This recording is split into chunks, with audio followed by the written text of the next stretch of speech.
Sementara di seberang jalan di situ ada namanya madrasah, nempel di dinding masjid. Ya, gurunya diajar oleh kiainya sendiri. Guru bantunya hanya 100.000 per bulan. Sementara di sebelah itu adalah 4.500.000 per bulan. Dan itu pun juga sering demo untuk minta tunjangan macam-macam. Yang gaji 100.000 nggak pernah demo.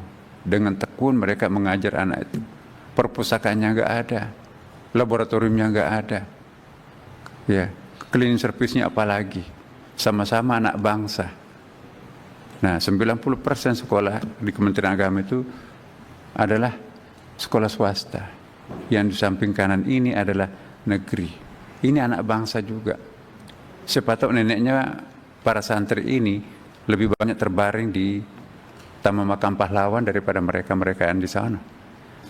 Jadi sekian puluh tahun Republik ini, madrasah diperlakukan seperti ini. Saya tidak takut masalah demonya segala macam. Tetapi ini sangat real dibutuhkan oleh Kementerian Agama ya. Setelah saya menceritakan banyak hal. Dan pada akhirnya kesimpulannya bahwa insya Allah tolong segera majukan secepat mungkin. Hadir Pak Sekjen Kementerian Keuangan, hadir Pak Dirjen kami pada waktu itu. Berapa yang perlu kita lakukan efisiensi. Bahkan bukan hanya itu Pak, yang kami lobby. Saya juga memperdengarkan keluhan kami kepada beliau. Ya, betapa perlunya keadilan ini ditegakkan. Pertama, saya juga mengeluhkan tentang madrasah Bapak Ibu. Ya, saya agak emosional di sini.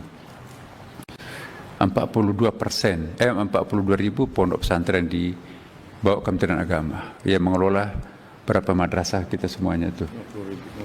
Iya, sekitar 20.000 lebih madrasah, Pak. 90% sekolah Kementerian Agama itu adalah swasta. Di seberang jalan itu ada sebuah sekolah yang namanya sekolah negeri, tanahnya dibelikan oleh negara, bangunannya dibangunkan oleh negara, gurunya diangkatkan oleh negara, bahkan sampai pada tata usahanya cleaning service kan dipegawai-negerikan oleh negara, perpustakaannya dibelikan oleh negara, sampai kepada touchable seperti ini juga dihadirkan oleh negara. Kemudian juga renovasinya juga oleh negara. Kemudian biaya operasionalnya oleh negara. Sementara di seberang jalan di situ ada namanya madrasah, nempel di dinding masjid. Ya, gurunya diajar oleh kiainya sendiri. Guru bantunya hanya 100.000 per bulan. Sementara di sebelah itu adalah 4.500.000 per bulan. Dan itu pun juga sering demo untuk minta tunjangan macam-macam. Yang gaji 100.000 nggak pernah demo. Dengan tekun mereka mengajar anak itu. Perpustakaannya nggak ada, laboratoriumnya nggak ada. Ya, cleaning service-nya apalagi. Sama-sama anak bangsa. Nah, 90% sekolah di Kementerian Agama itu adalah sekolah swasta. Yang di samping kanan ini adalah negeri. Ini anak bangsa juga. Siapa tahu neneknya para santri ini lebih banyak terbaring di Taman Makam Pahlawan daripada mereka-mereka yang di sana.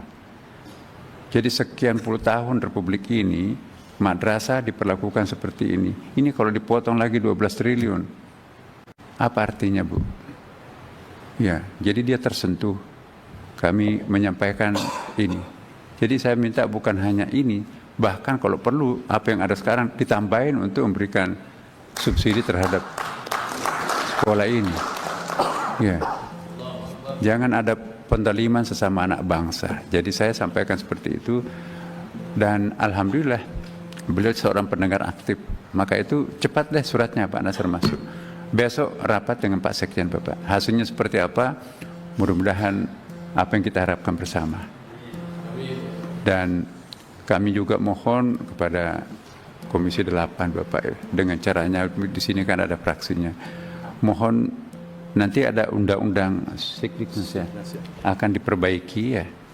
Bagaimana supaya anak bangsa yang namanya siswa-siswa madrasah ini diperlakukan secara adil di negerinya sendiri. Ya. Masih banyak loh Pak guru madrasah kami digaji 100.000 per bulan. 100.000, 200.000 per bulan. Di seberang jalan situ gajinya sudah 4.500.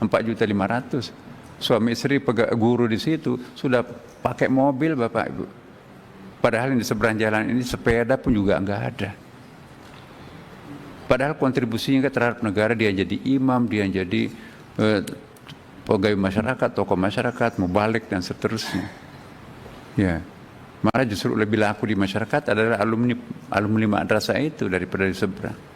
Dan insya Allah mudah-mudahan yang berkeringat untuk mengurus negara ini adalah anak-anak madrasah.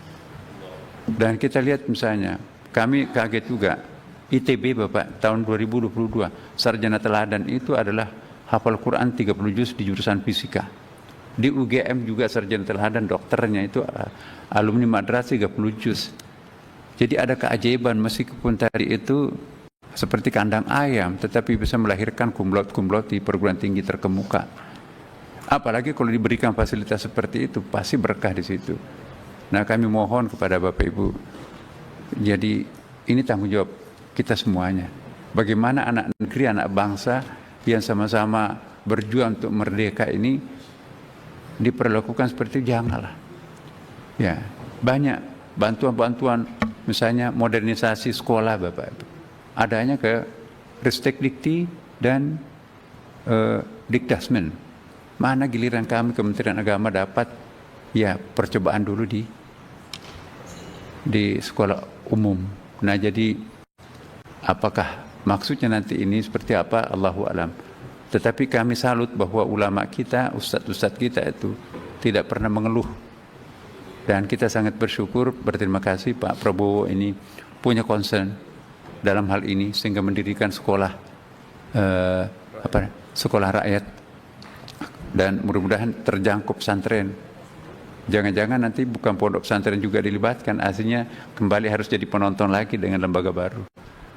Nah, janganlah kiranya madrasah jadi penonton di negerinya sendiri, padahal mereka juga berkeringat untuk melayani masyarakat. Terima kasih.